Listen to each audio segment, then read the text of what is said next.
Hello everyone, welcome back to my channel. आज हम बात करेंगे ऑर्गेनाइजेशन एंड एडमिनिस्ट्रेशन, जो हमारा सब्जेक्ट है बीपीएड में। उसमें हम यूनिट फर्स्ट पे बात कर रहे थे, उसी में ही हम दूसरे टॉपिक को बात करेंगे, जिसके अंदर हम पढ़ेंगे qualification and responsibilities of physical education teacher and paper leader. इसके बारे में बात करेंगे। तो सिलेबस आप अपने हाथ में ही रखिए और चलिए हम सबसे पहले उसी में ही टॉपिक में देखते हैं कि qualification of physical education teacher के बारे में। हम यहाँ पर सबसे पहले देखते हैं कि शारीरिक शिक्षा शिक्षक की जो जिम्मेदारियाँ हैं वो क्या हैं, उसको हम यहाँ पर पढ़ते हैं। Qualification of physical education teacher, जिसके अंदर सबसे पहला पॉइंट हम यहाँ पर पढ़ेंगे। हमारा सबसे पहला पॉइंट है शैक्षिक योग्यता। मतलब क्या उनकी एजुकेशन क्वालिफ़िकेशन, एजुकेशनल क्वालिफ़िकेशन होनी चाहिए। शारीरिक शिक्षा शिक्षक बनने के लिए न्यूनतम योग्यता स्नातक, जिसको हम बीपीएड या मास्टर डिग्री होनी चाहिए। मतलब अगर आपको एक खेल टीचर बनना है, शारीरिक शिक्षा शिक्षक बनना है, तो आपके पास बीपीएड या तो एमपीएड डिग्री होना चाहिए, तभी आप शारीरिक शिक्षा शिक्षक बन सकते हैं। अगर आपके पास यह दोनों डिग्री नहीं है तो आप शारीरिक शिक्षा शिक्षक नहीं बन सकते हैं। शारीरिक शिक्षा शिक्षक बनने के लिए बीपीएड या मास्टर डिग्री एमपीएड का होना अति आवश्यक है। बीपीएड का फुल फॉर्म होता है bachelor of physical education, MPEd का फुल फॉर्म होता है मास्टर्स ऑफ फिजिकल एजुकेशन। ठीक है, ये दोनों डिग्री आपके पास होना जरूरी है। अगर बीपीएड है तब भी आप फिजिकल एजुकेशन टीचर बन सकते हैं, और एमपीएड है तब भी आप फिजिकल एजुकेशन टीचर बन सकते हैं। ठीक है, ये और सबसे महत्वपूर्ण इसके अंदर है कि जब हम अगर क्वालिफ़िकेशन की बात करते हैं तो सबसे पहले ही उसके अंदर शैक्षिक योग्यता को ही पढ़ेंगे। शैक्षिक योग्यता के बाद अब हम पढ़ेंगे अनुभव, एक्सपीरियंस के बारे में।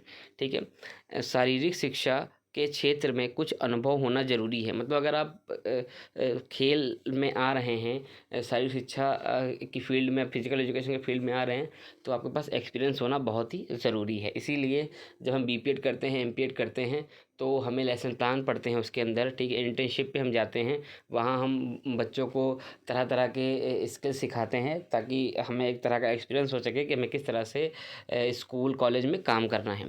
ठीक है, अनुभव के अंदर हम पढ़ेंगे शारीरिक शिक्षा के क्षेत्र में कुछ अनुभव होना ज़रूरी है।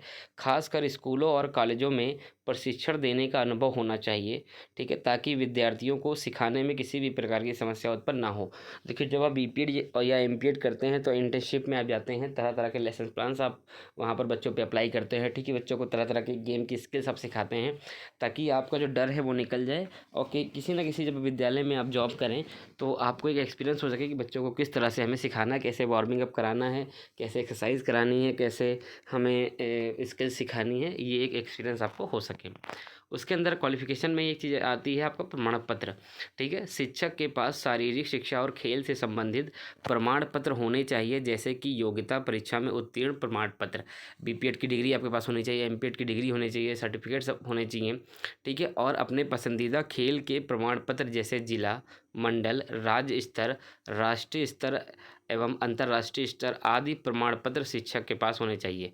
अगर आप बीपीएड या एमपीएड कर रहे हैं तो आपका स्पेशलाइजेशन होता है, जैसे एथलेटिक्स हो गया, फुटबॉल हो गया, जिम्नास्टिक हो गया, ठीक है, बॉक्सिंग हो गया, तो उसके संबंधित आपके पास सर्टिफिकेट्स होने चाहिए, चाहे वो डिस्ट्रिक्ट लेवल के हो, मंडल लेवल के हो, स्टेट के हो, नेशनल हो, इंटरनेशनल लेवल के आपके पास सर्टिफिकेट, इन सब चीज़ों के सर्टिफिकेट्स आपके पास होने चाहिए। उसकी कहीं ना कहीं आपको वरीयता उसकी मिलती है। ठीक है, और एक प्रूफ भी होता है कि आप एक अच्छे खिलाड़ी रह चुके हैं। चलिए आगे चलते हैं। चौथा उसके अंदर आता है स्वास्थ्य। एक अच्छे शारीरिक शिक्षा शिक्षक के पास अच्छा शारीरिक स्वास्थ्य और फिटनेस होना चाहिए, जिससे शिक्षक बच्चों को स्वास्थ्य के प्रति अच्छा पाठ्य पढ़ा सके तथा स्वास्थ्य के प्रति महत्वपूर्ण जानकारी प्रदान कर सके। एक शारीरिक शिक्षा शिक्षक के लिए उसका अच्छा स्वास्थ्य होना अति आवश्यक है। अगर अच्छा स्वास्थ्य होगा तभी वो बच्चों को अच्छे से चीज़ों को सिखा सकता है, बता सकता है। अगर वो खुद ही स्वस्थ नहीं होगा तो बच्चों को ट्रेन नहीं कर सकता है। चलिए आगे चलें, और इसी में हम पढ़ते हैं शारीरिक शिक्षा शिक्षक की जिम्मेदारियाँ, responsibilities of physical education teacher. सबसे पहली जो रिस्पॉन्सिबिलिटी है उसको हम पढ़ेंगे शारीरिक गतिविधियाँ।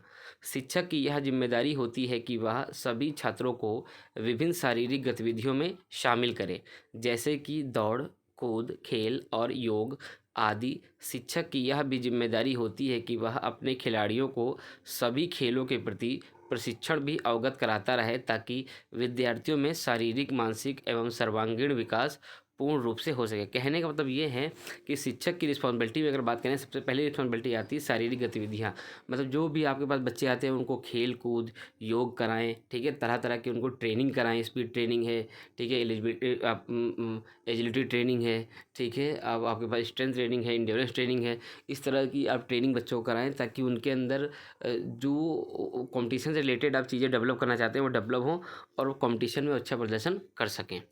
चलिए आगे चलते हैं, इसी में देखते हैं दूसरा पॉइंट इसके अंदर कहता है जो जिम्मेदारियां हैं फिजिकल एजुकेशन टीचर की, खेल प्रतियोगिताओं का आयोजन। शारीरिक शिक्षक की यह भी जिम्मेदारी होती है कि वह स्कूल में खेल कूद प्रतियोगिताओं और फिटनेस परीक्षणों का आयोजन कराता रहे ताकि समय समय पर विद्यार्थियों का मूल्यांकन पूर्ण रूप से किया जा सके। भाई अब जब तरह तरह के आप टेस्ट कराएंगे, फिजिकल फिटनेस टेस्ट हो गया या स्किल रेटेड टेस्ट हो गया, ठीक है, टेस्ट कराएंगे, तरह तरह के कंपटीशन कराएंगे, तो आप खिलाड़ी का मूल्यांकन कर सकते हैं, ठीक है, इवैल्यूएशन कर सकते हैं, उसका मूल्यांकन कर सकते हैं, पता लगा सकते हैं कि उसकी परफॉर्मेंस इंक्रीज़ हो रही है, डिक्रीज़ हो रही है, ताकि आप उसको अच्छे से अच्छे कंपटीशन के लिए अच्छे से उसको तैयार कर सकें। फिर अगला पॉइंट इसके अंदर कहता है स्वास्थ्य शिक्षा।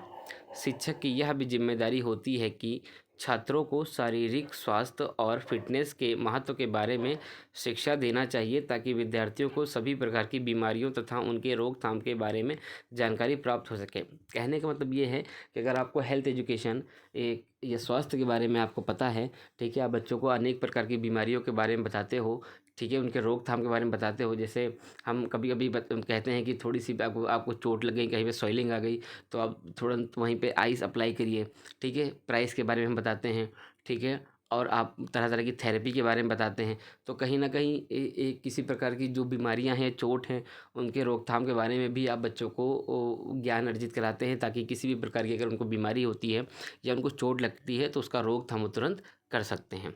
ठीक है, चलिए आगे चलते हैं और इसी में ही हम आगे देखते हैं। चौथा पॉइंट इसके अंदर है टीम निर्माण। शिक्षक की यह भी जिम्मेदारी होती है कि वह अपने विद्यार्थियों में टीम भावना, अनुशासन और नेतृत्व कौशल का निर्माण कर सके ताकि भविष्य में वह एक अच्छे नागरिक बन सकें। वह एक टीचर की जिम्मेदारी है कि बच्चों में टीम भावना उत्पन्न कराए, बच्चे अनुशासन में रहें, सेल्फ डिसिप्लिन में रहें, ताकि वो अपने देश के प्रति एक अच्छे नागरिक बन सकें और एक अच्छे खिलाड़ी भी बन सकें। अब इसी में आगे हम पढ़ेंगे रूपरेखा। रूपरेखा से संबंधित मतलब रूपरेखा तैयार करना या शारीरिक शिक्षा का पाठ्यक्रम तैयार करना, करिकुलम कैसे हम तैयार करते हैं, ठीक है। शारीरिक शिक्षा के पाठ्यक्रम और प्रशिक्षण कार्यक्रम को तैयार करना और उनका पालन करना। भाई जो भी आपको जैसे as a physical education teacher आप जॉब कर रहे हैं तो पूरा पाठ्यक्रम आपको बनाना है, किस तरह से हम बच्चों को क्या कराएंगे, ठीक है, कितना टाइम लगेगा, ठीक है, कौन सा वर्कआउट बच्चे करेंगे, ये पूरा करिकुलम, पूरा पाठ्यक्रम आपको बनाना पड़ेगा। फिर है सुरक्षा। शारीरिक गतिविधियों के दौरान छात्रों की सुरक्षा का ध्यान रखना। कोई भी फिजिकल एक्टिविटी कर रहे हैं उसके अंदर बच्चों को चोट ना लगे, तो इस तरह से प्लान हमें करना चाहिए ताकि जो भी बच्चा है उसको किसी भी प्रकार की चोट किसी भी खेल में ना लगे। उसकी सेफ्टी, उसकी सुरक्षा का ध्यान ज़रूर रखना चाहिए। अब हम पढ़ेंगे प्यूपल लीडर की योग्यता और जिम्मेदारियाँ।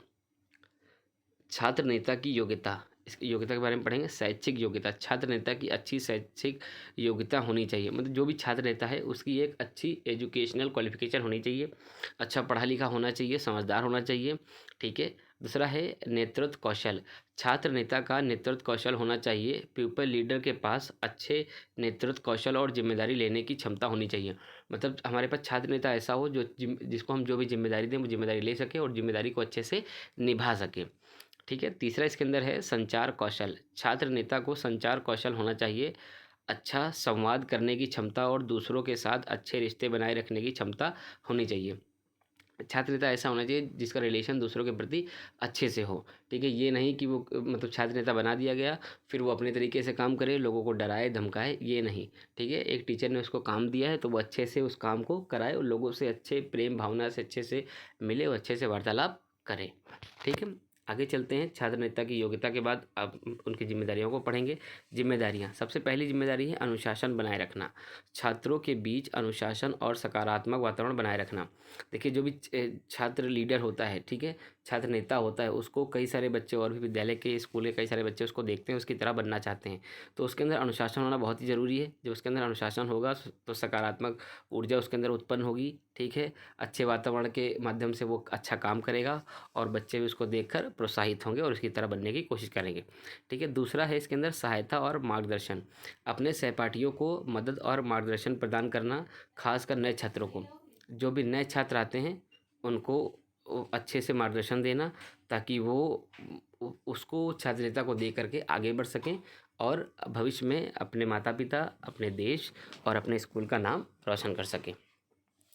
तीसरा है इसके अंदर सक्रिय भागीदारी। स्कूल के कार्यक्रमों, आयोजनों और अन्य गतिविधियों में सक्रिय रूप से भाग लेना। मतलब अगर छात्र नेता को कोई प्रकार का वर्क दिया गया है या उसको बताया गया कि आपको इसमें आपको भागीदारी निभानी है, तो वो पूर्ण रूप से अच्छे से सहमति से भागीदारी निभाए ताकि उस कार्यक्रम को अच्छे से संचालित कराया जा सके, ठीक है। चौथा इसके अंदर है शिक्षकों और छात्रों के बीच समन्वय। शिक्षकों और छात्रों के बीच संवाद स्थापित करना और समस्याओं का समाधान करना। पांचवा पॉइंट इसके अंदर कहता है नेतृत्व प्रदर्शन। स्कूल के विभिन्न कार्यक्रमों और आयोजनों में नेतृत्व का प्रदर्शन करना। छठा पॉइंट इसके अंदर कहता है अच्छा प्रदर्शन। अच्छे शैक्षिक और शारीरिक प्रदर्शन के साथ एक पीपल लीडर को स्कूल में समर्पण और अनुशासन का उदाहरण प्रस्तुत करना चाहिए ताकि और जो बच्चे देखते हैं वो भी सीखते हैं कि मुझे भी छात्र नेता की तरह आगे बढ़ना है और उन्हीं की तरह बनना है। छात्रों की समस्याओं का समाधान करना। छात्र नेता को छात्रों की समस्याओं का समाधान करना चाहिए। जो भी छात्रों से संबंधित जो भी छात्रों को जो भी समस्या आ रही है किसी भी चीज़ से संबंधित, तो उसका समाधान करना चाहिए। अपनी बात टीचरों के सामने रखना चाहिए ताकि जो भी समस्याएं बच्चों को आ रही हैं उसका समाधान किया जा सके। फिर आठवां पॉइंट कहता है छात्रों को प्रेरित करना। छात्र नेता को छात्रों को प्रेरित करना चाहिए, मोटिवेट करना चाहिए कि आप भी लाइफ में आगे बढ़ें, आप भी इस तरह से पढ़ाई करें। मतलब समय समय पर छात्र नेता को अन्य छात्रों को, चाहे वो नए हों या पुराने हों, उनको प्रोत्साहित करना चाहिए, मोटिवेट करना चाहिए ताकि वो अपने जीवन में एक अच्छा व्यक्ति बन सकें। आज की वीडियो हमारी यहीं पे समाप्त होती है। मिलते हैं कि नई वीडियो के साथ। वीडियो अच्छी लगे तो वीडियो को लाइक करें, चैनल को सब्सक्राइब अवश्य करें। मिलते हैं कि नई वीडियो के साथ। जब तक के लिए जय हिंद, जय भारत।